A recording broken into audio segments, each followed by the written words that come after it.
इथे पुढे मला वाटतं एक धरण आहे, मोठं असं दिसतंय मला गुगलच्या ह्याच्यामध्ये. त्याच्या बाजूबाजूने आपण जाणार आहोत.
लाल माती डोंगराची, इकडे लाल माती आहे मला वाटतं, कारण आता हा सह्याद्रीचा भाग आहे तर याच्यात लाल मातीच आपल्याला सापडेल याच्या पुढे. कारण पुढे आता आपण पालीकडे जाणार आहोत, तर कोकणात आपल्याला पूर्णपणे लाल माती सापडते.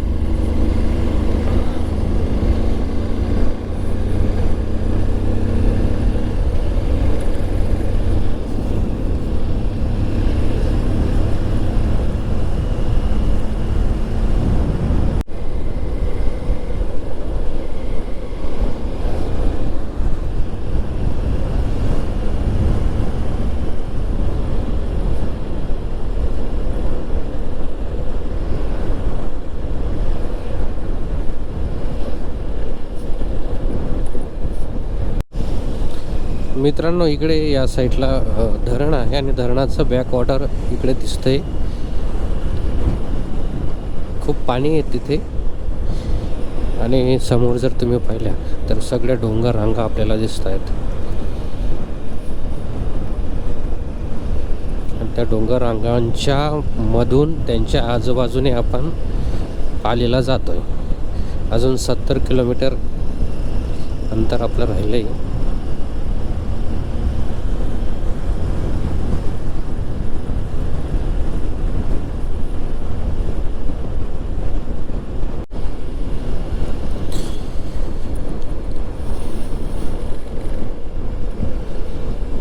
मोठे मोठे डोंगर रांगा आहेत तिथे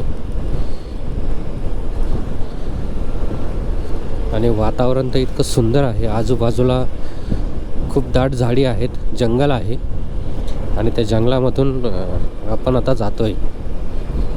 सह्याद्रीचा जंगल आहे हा सगळा.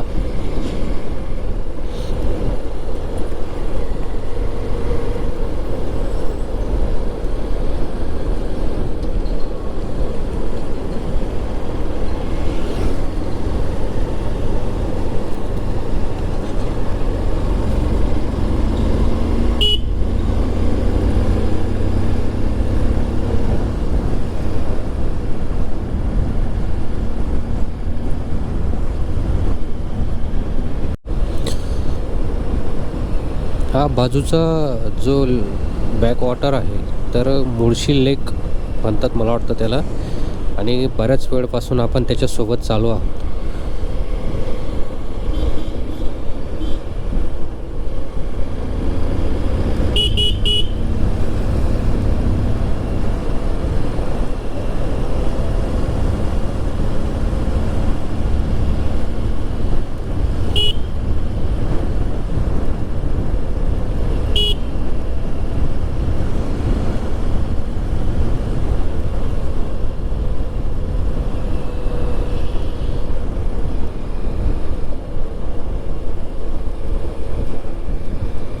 पहा इकडे अजूनही दिसतोय बराच मोठा बॅक वॉटर आहे ते त्या धरणाचं.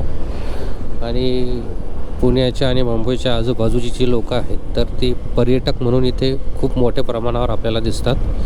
आताही खूप गाड्या तिकडे मागे लागलेल्या होत्या हिमालयन.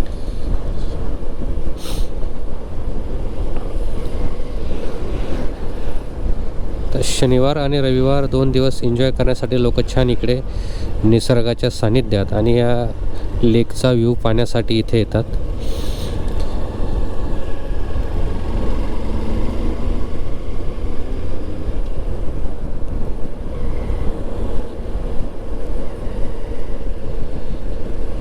काय जंगल आहे एकदम दाट.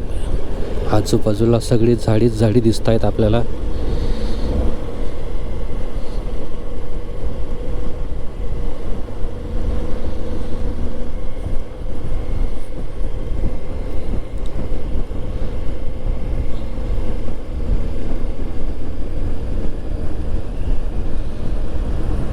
जे इतका छान सगळा आजूबाजूला डोंगर आहेत आणि जंगल आहे.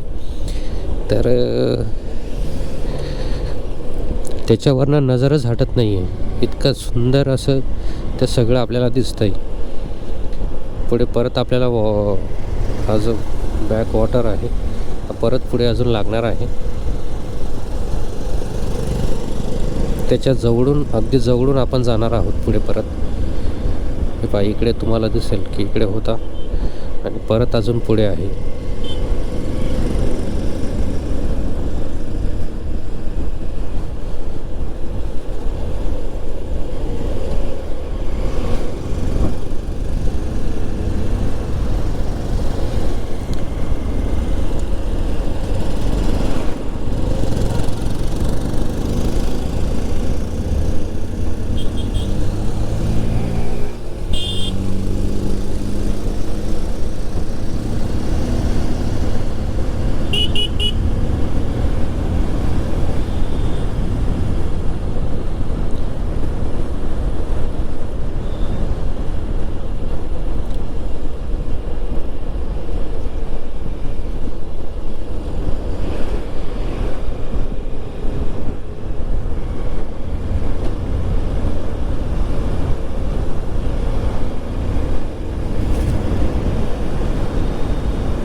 इतके वळणं आहेत, इतके टर्न आहेत या रस्त्याला की गाडी ओव्हरटेक करायला जीव घाबरतो ॲक्च्युअलमध्ये. कारण समोरून जर अचानक गाडी आली, हे पहा आली, तर प्रॉब्लेम होऊ शकतो. हे पाय रे रे रे रे रे.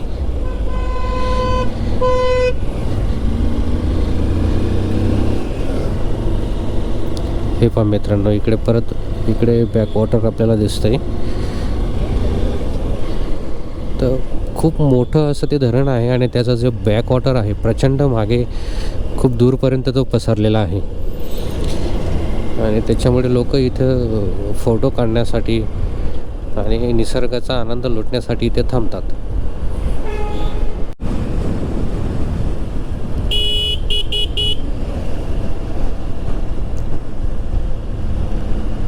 अजूनही आपण घाट रस्त्याने जातोय.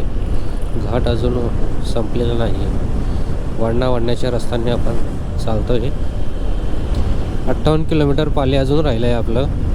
आणि अजूनही आपण या सह्याद्रीच्या डोंगर रांगांमध्ये आहोत. अतिशय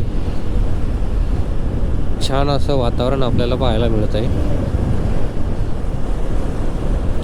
म्हणजे पुण्यातल्या ट्रॅफिकमुळे जो थकवा आला होता किंवा जी मरगळ आली होती मनाला, ती सगळी या निसर्गाच्या दृश्यांनी आणि या डोंगर रांगांनी त्या ठिकाणी घालवून टाकली आणि मन अतिशय प्रफुल्लित करून टाकलं माझं. आणि त्याच्यामुळे आता माझ्या अंगात परत रायडिंगचा जो जोश आहे तर तो तयार झाला आहे आणि मी अतिशय आनंदाने आता त्या ठिकाणी चालतो आहे. आपण आता ताम्हिणी घाटामध्ये आहोत ॲक्च्युअलमध्ये. आणि ताम्हिणी घाटामधून आता आपण खाली कोकणात उतरणार आहोत.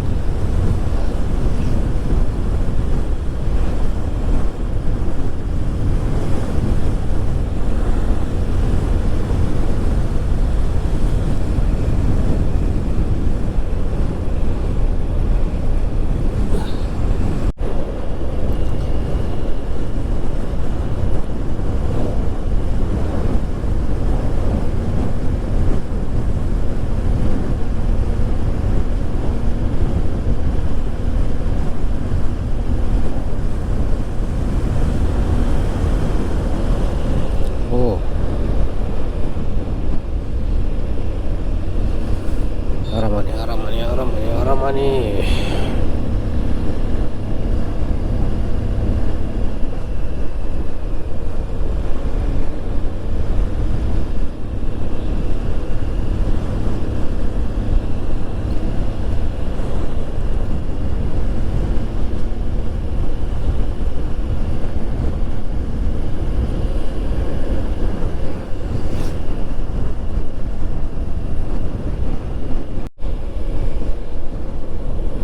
काय रस्ता आहे ताम्हिणी घाटाचा, खतरनाक एकदम.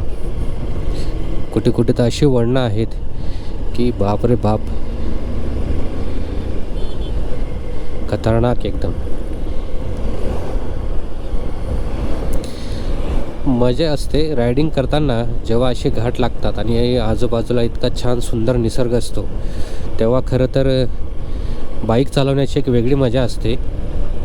कारण हे इतकं सुंदर जे दृश्य आहे, तर ते जेव्हा स्वतः आपण बाईक चालवत असतो तर तेव्हा तो एक वेगळा आनंद आपल्याला भेटतो. फोर व्हीलरमध्येही आपण घेतो, पण मात्र फोर व्हीलरपेक्षाही, चारचाकी गाडीपेक्षाही, कारपेक्षाही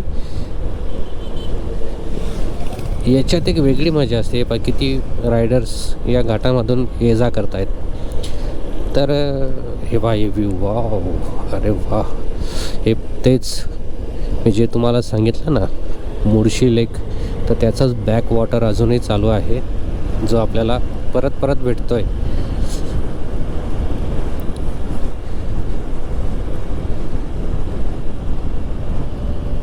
तर खरंच एक वेगळी मजा असते जेव्हा आपण अशा घाटांमधून बाईक चालवतो आणि तो सगळा निसर्ग आपण पाहतो. तर मनावरचा जो सगळा ताण आहे, किंवा जो मनातला अंगातला आळस आहे, किंवा अजून जे काही दुसरा तणाव असेल, आपल्या कौटुंबिक जबाबदारीचा असेल किंवा कामाचा असेल, तर तो सगळा निघून जातो आणि माणूस अतिशय प्रसन्न होतो.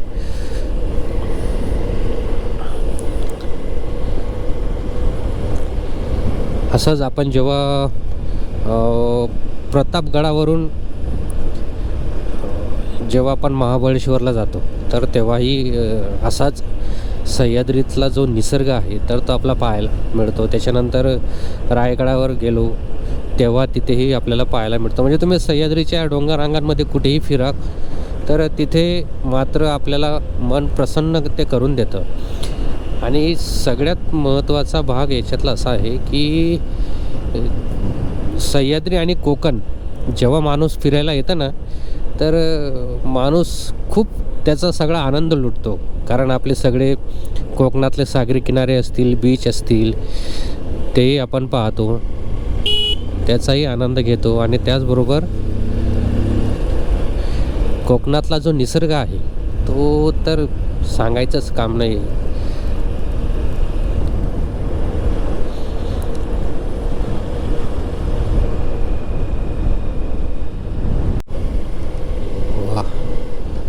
अतिशय दाट अशा झाडी आहेत आणि डोंगर पहा किती मोठा आहे. प्रचंड मोठा असा डोंगर आहे आणि त्याच्या बाजूने आपण जातोय.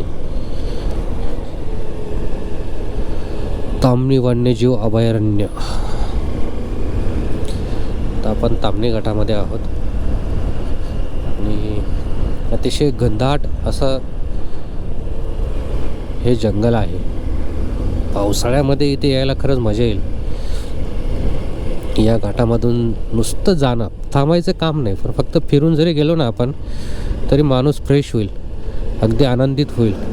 त्याचे सगळे ताणतणाव सगळे दूर होतील. इतका छान असा हा घाट आहे.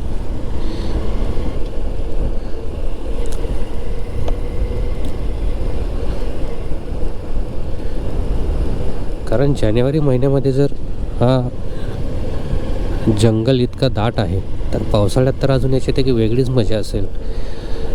वरून पडणारे सगळे धबधबे, बाजूने वाहणाऱ्या सगळ्या नाले, छोटे छोटे झरे, काय दृश्य असेल खरंच पावसाळ्यातलं.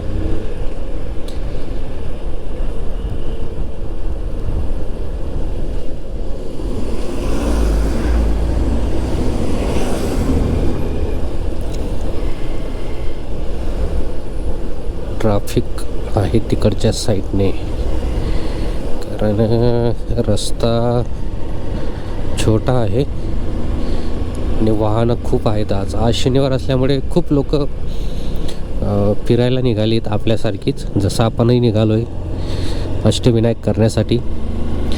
तर आठवड्यातून 2 दिवस बाहेर घालवतात लोकांनी. जो ताण असतो इतर 6 दिवसांचा, 4, 5, 6 दिवसांचा ऑफिसचा, कामाचा, तो सगळा ताण किंवा तो शीण जो आहे तर तो सगळा त्याच्यातून निघून जातो आणि परत माणूस आपल्या कामावर जो आहे तर तो परत त्याच उत्साहाने लागतो.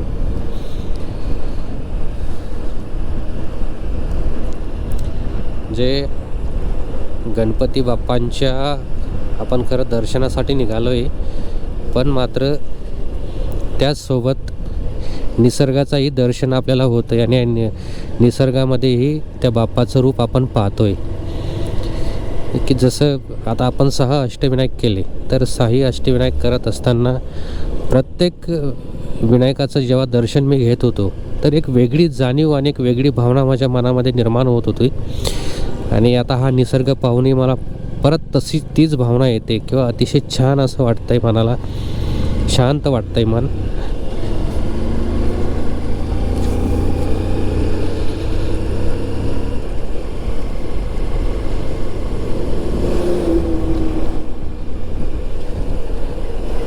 जसं बाप्पाला आपण निर्विकार म्हणतो, तर त्याच पद्धतीने हा निसर्ग पाहिल्यावर किंवा निसर्गाचा अनुभव घेतल्यावर माणसाचं मन हे खरंच सगळ्या विकारांपासून दूर जातं आणि शांत होतं. कुठलीही रागाची, द्वेषाची भावना त्याच्या मनामध्ये राहत नाही आणि फक्त एक प्रेमाची भावना त्याच्या मनामध्ये उत्पन्न होते. तर ती भावना सध्या ज्या आता या ताम्हिणी घाटातून जातो आहे आणि हा जो निसर्ग मी पाहतो आहे त्याच्यामुळे माझं मन अगदी शांत झालेलं आहे.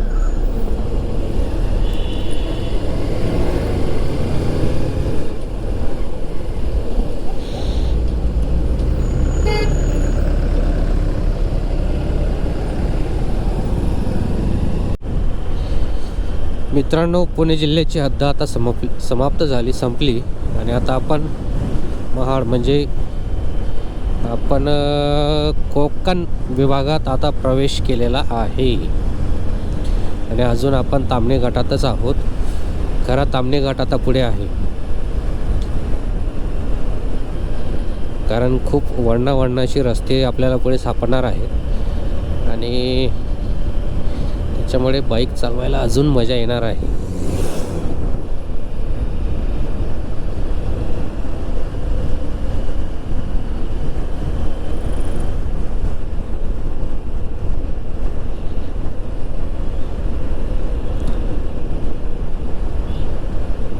कोंडेथर नावाचं गाव आहे इकडे कुठेतरी, ग्रुप ग्रामपंचायत.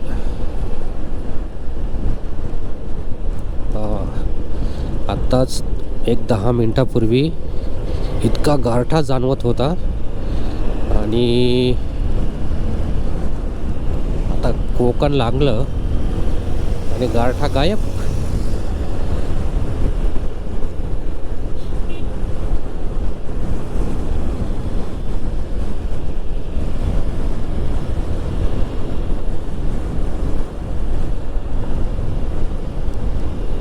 आपण आता खाली, मला वाटतं आता आपण खाली उतरणार आहोत घाटाच्या.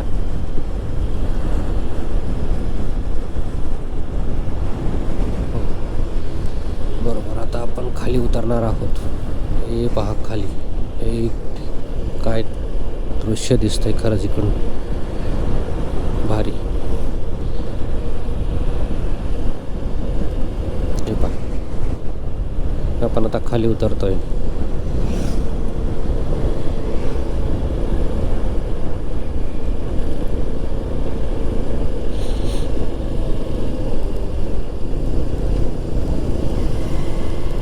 पूर्ण U-टर्न आहे. अरे बा,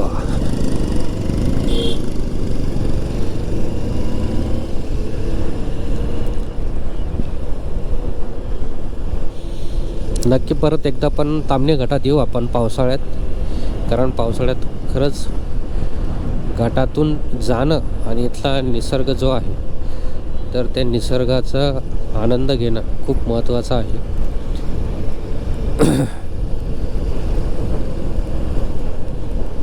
डोंगराच्या मधून रस्ता आहे, पूर्ण युटाने खतरनाक.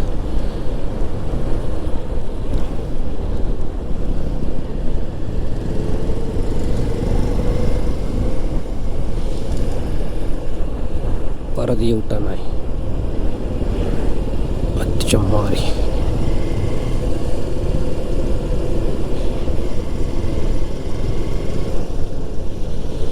माकडा बसले तिथे पहा, काही वरती पोरं गेलेत. अहो गरम, खरंच गरम लागायला लागलं. पण इकडे जसंही आपण आता कोकणात खाली उतरतोय तर थोडं गरम जाणवायला लागलं. नाही तर इतका गारठा लागत होता तिकडे मध्ये घाटामध्ये, आणि जसे आपण आता खाली उतरतोय कोकणामध्ये इंटर करतोय आपण, तर इकडे आता गरम लागायला लागलं हवा. तिकडे एकदम गार हवा होती आणि तीच आता इकडे जेव्हा आपण खाली उतरतोय तर ती आता गरम लागायला लागली.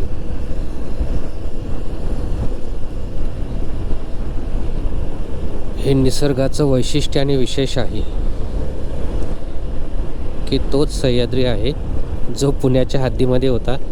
तिकडे गारठा होता, आणि जसंही पुण्याची हद्द समाप्त झाली आणि आपण कोकणाच्या हद्दामध्ये आलो तर तसं आपल्याला इथे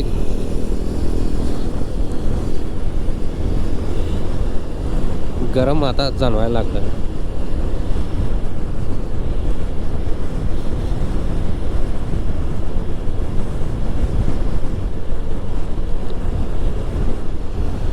पाली फक्त आता 33 किलोमीटर आपलं राहिले इथून. म्हणजे किती 45 मिनिटं राहिलीत. युटर्न आहे इथे.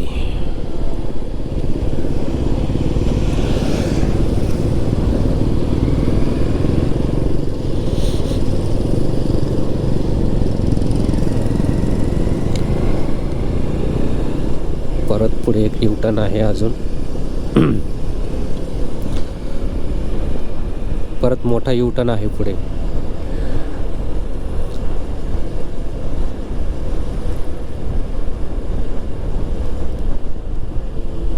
अरे बापरे.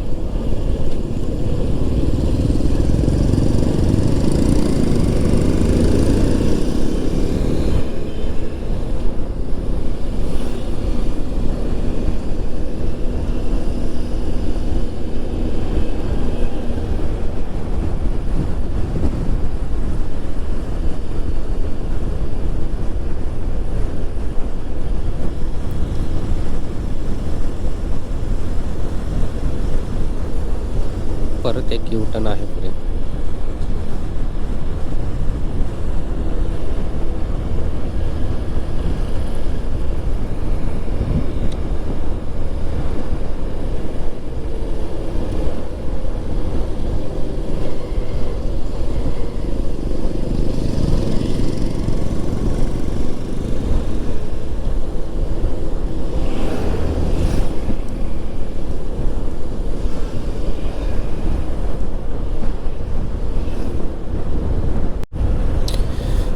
मित्रांनो, आता आपण कोकणात आहोत आणि पाली आता फक्त राहिलं आहे 20 किलोमीटर. इकडचा हा जो सगळा निसर्ग आहे तर खतरनाक आहे. इथे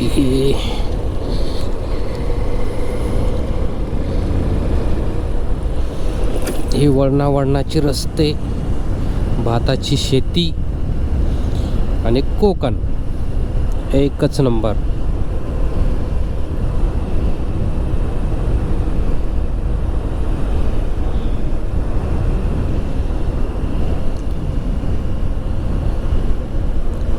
अर्ध्या तासामध्ये आपण पालीला पोहोचू.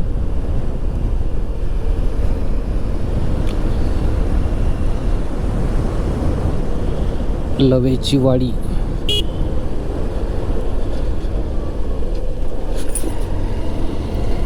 पत्र्याची घरं, कौलाची घरं आपल्याला कोकणामध्ये बहुतेक दिसतात, कारण इकडे पाऊस खूप पडतो आणि मग त्या पावसाच्या हिशोबाने ही सगळी जी घरं आहेत तर ती घरं असतात.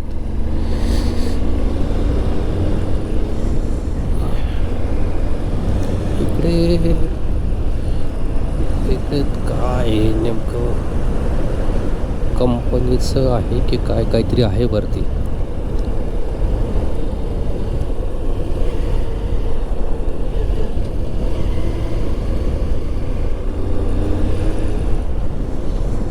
पाट आहे. ओ सॉरी सॉरी सॉरी.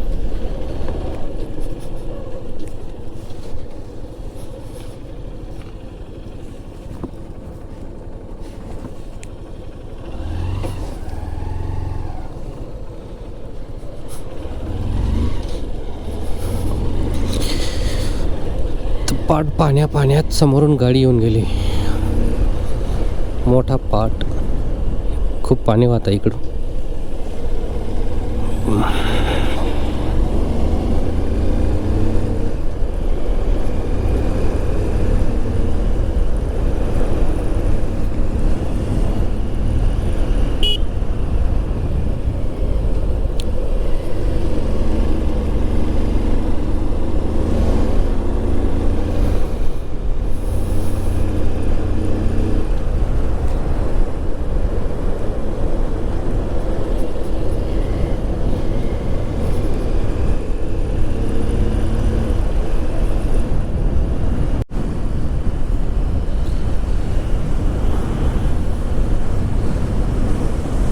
कोकणात खरंच पावसाळ्यात एक वेगळी मजा असते, कारण प्रचंड हिरवळ, निसर्गाने हिरवा शालू पांघरलेला असतो आणि तेव्हा कोकणात येणं आणि कोकणातल्या या रस्त्यांवरून फिरणं म्हणजे एक वेगळीच खरंच मेजवानी असते सगळ्यांसाठी.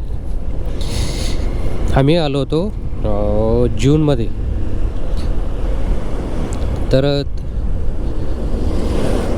जून म्हणजे 2025च्या जूनमध्ये, आणि नेमकं तेव्हा पाऊस सुरू झालेला होता. म्हणजे मेमध्येच पाऊस सुरू झाला होता महाराष्ट्रात अवकाळी, आणि तो कोकणातही चांगलाच बरसलेला होता.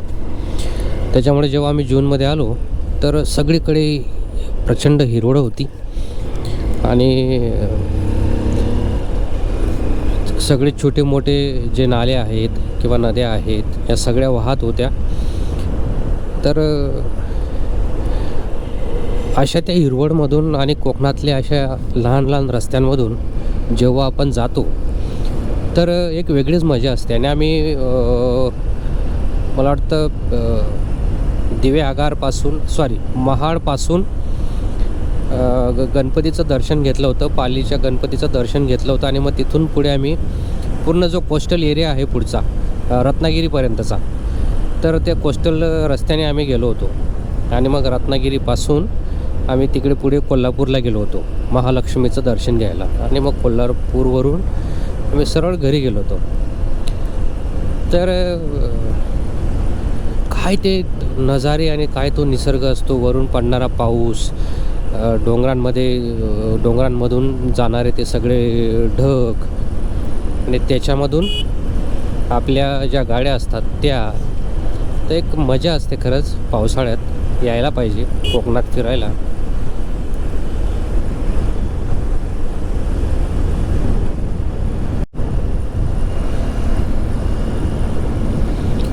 पूर्ण घनदाट आजूबाजूला झाडी आहेत आणि त्याच्यामधून आपण जातोय. पाली आता राहिलं आहे 8.5 किलोमीटर, पण तरी तुम्ही पहा जंगल किती दाट आहे, प्रचंड दाट असं जंगल आहे आणि त्याच्यामधून आपण जातोय. पावसाळ्यात तर एक वेगळाच नजारा असेल इथे.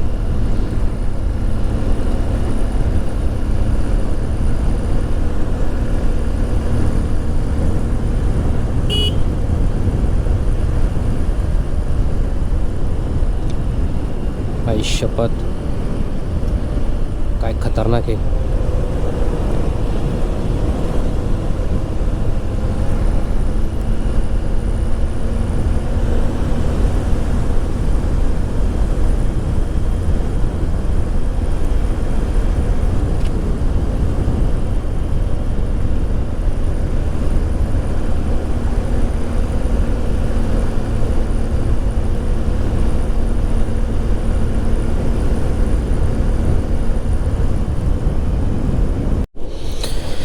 मित्रांनो, फायनली आपण पालीमध्ये पोचलो आहोत.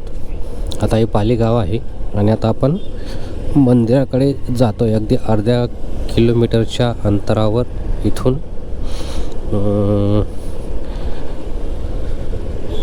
बाप्पाचं मंदिर आहे.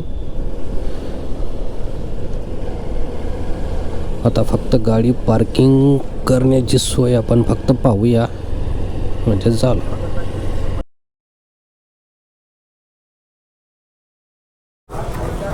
मित्रांनो नमस्कार. आपलं 7वं ही विनायकाचं दर्शन आता झालेलं आहे पालीमध्ये आणि आता आपण निघतोय महाडला, शेवटच्या आपल्या अष्टविनायकांमधल्या शेवटच्या 8व्या विनायकाकडे. ते इथून 37 किलोमीटर दूर आहे आणि 1 तासचा प्रवास त्याच्यासाठी आपल्याला करावा लागणार आहे. तर चला आता भेटूया आपण सरळ महाडमध्ये. चला, गणपती बाप्पा मोरया. मित्रांनो,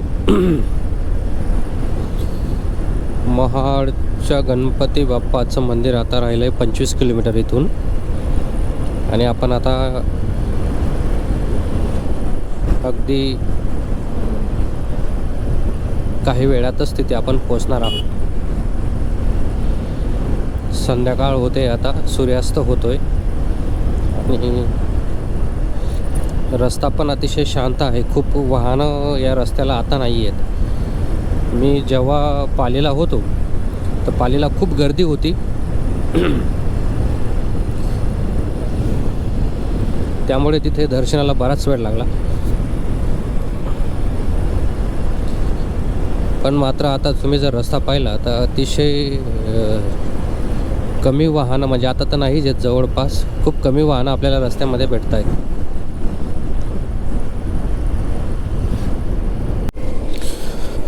आपण राहण्याची पण व्यवस्था पाहतोय रात्रीची.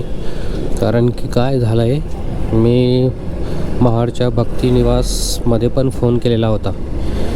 तर ते म्हणले की एका जणाला तसं तर देता येत नाही, पण तुम्ही या, मग आपण बघू काय करता येईल ते. म्हणजे तिथेही रूम भेटेल की नाही मला जरा शंका आहे. तर पाहू आता. रस्त्यामध्ये जाताना जर एखादं चांगलं हॉटेल जर दिसलं आपल्याला थांबण्यासाठी, रूम्स जर चांगले असतील तर मग स्टे करूया आणि उद्या महाडच्या गणपतीचा दर्शन घेऊन आणि उद्या सरळ घरी निघूया. किंवा मग पाहूया आता काय, रस्त्यामध्ये जर स्टेसाठी चांगलं कुठे सापडलं तर नक्कीच थांबूया. पाहू काय. आता अजून तर मला स्वतःलाच काही निर्णय घेता येत नाही आहे की नेमकं काय करायचं. पण आता जसं जसं गणपती बाप्पा बुद्धी देईल तसं तसं आपण करूया पुढे.